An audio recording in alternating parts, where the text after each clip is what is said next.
तो मेरे समझ में नहीं आया कि क्या गा रहे हैं मासी जी, नहीं बता रहा हूँ मैं आपको। धीरे धीरे फिर मैं, अब 3-4 साल हो गए, 3.5 पौने 4 साल हो गए, अब मुझे भी इनकी भजनों में इसमें रस आने लग गया कि क्या गाते हैं।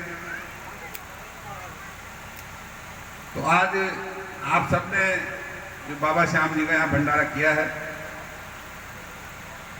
और इतने मासी बुलाए दूर दूर से, हमीरपुर से, पावटा से, और पायला जी कहाँ से है, ज्ञानपुरा से पायला जी है, हरिराम जी आए हैं,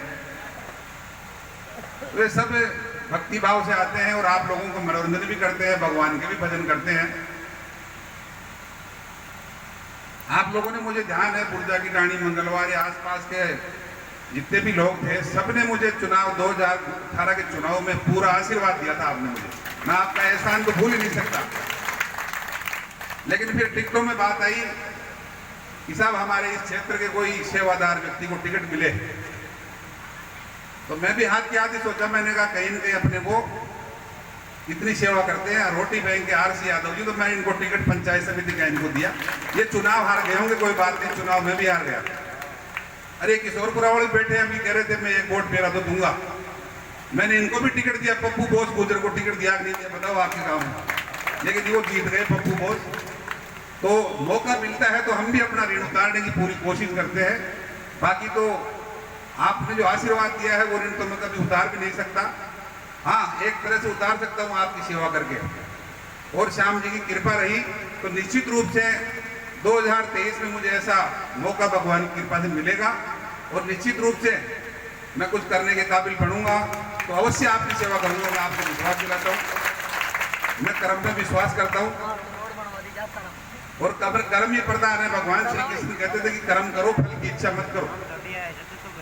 अभी पायला जी कह रहे थे कि जरासंध ने भगवान को 17 बार भगा दिया, भगवान भागे नहीं थे, उनका एक नाम उस समय रणछोड़ भी पड़ा था, लेकिन वो जरासंध को इसलिए जिंदा छोड़ा कि ये रहेगा तो फिर बार बार से राक्षस प्रवृत्ति के लोगों को, राक्षसों को इकट्ठा करके लाएगा और फिर मैं उनका संहार करूंगा। तो सारे राक्षसों का संहार जरासंध के माध्यम से हुआ और फिर पांडवों में भीम के हाथों से उसका वध भी भगवान ने कराया जरासंध का। तो ये तो भगवान की लीला है, भगवान तो किसी से डरते थोड़ी है। तो हम सब भगवान देवनारायण की संतान है, कृष्ण भगवान की संतान है, हम जमींदार कौम के लोग हैं। तो निश्चित रूप से जो आप ये कार्यक्रम करते हैं, ये संस्कृति सिर्फ गाँव में बची है, शहरों में तो है ही नहीं। शहर में तो पड़ोसी को नहीं जानता। आज ऐसे कार्यक्रम करते हो उसमें 36 बिरादरी के हमारे नौजवान, बच्चे, माताएं, बहनें सब एक साथ आते हैं, अपनी संस्कृति को जिंदा रखते हैं। ये बच्चियां और बच्चे भी देखते हैं कि ये कार्यक्रम हो रहा है। तो निश्चित रूप से संस्कृति को जिंदा रखने के लिए, बढ़ाने के लिए इस प्रकार के कार्यक्रम जो गांव में होते हैं, मैं बानपुर में कई जगह जाता हूं, मुझे इस बात की बहुत खुशी है कि आज हम इस, चाहे भंडारे का माध्यम हो, चाहे मासी जी का कार्यक्रम हो, इसके माध्यम से हमारी संस्कृति को हम बचा के रखे हैं। निश्चित रूप से आपका एक कार्यक्रम बहुत ही सुंदर है। मेरे सामने बुजुर्ग विराजमान है, माताएं बैठी हैं, आप सबने पहले भी आशीर्वाद दिया और मैं पूर्ण विश्वास के साथ कह सकता हूं कि आगे भी मुझे आपका आशीर्वाद मिलेगा। बाकी हार और जीत तो ऊपर वाले के हाथ में है, जैसी प्रभु की इच्छा होगी वो जाएगा।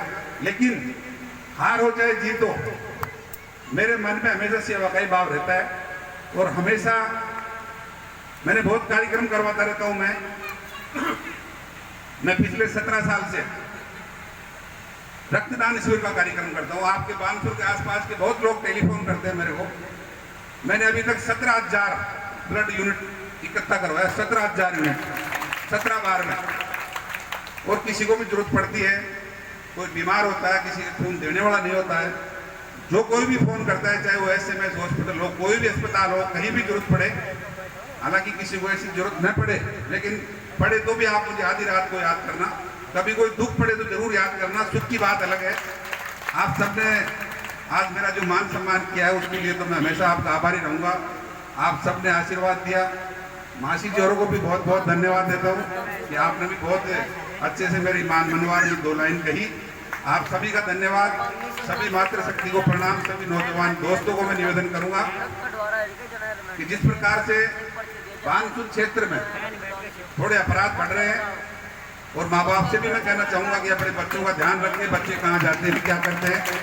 हम सबको हमारे युवा शक्ति को सही दिशा की ओर ले जाना है। अगर हम उनका ध्यान नहीं रखेंगे तो निश्चित रूप से कहीं न कहीं दलदल में जाने की उनकी कोशिश होगी। और कई आप देख रहे हैं बानपुर में क्या क्या हो रहा है। इसका सही समय पर आने पर सारा इलाज होगा, लेकिन अभी आप सब नौजवान साथी भी अपना खुद का ध्यान रखें, माँ बाप भी उनका ध्यान रखें, ईश्वर के प्रति आस्था रखें, तो निश्चित रूप से हमारे घर में शांति होगी और हमारा परिवार आगे बढ़ेगा। आप सबका बहुत बहुत धन्यवाद। जय हिंद। बोलिए सच्चे दरबार की जय।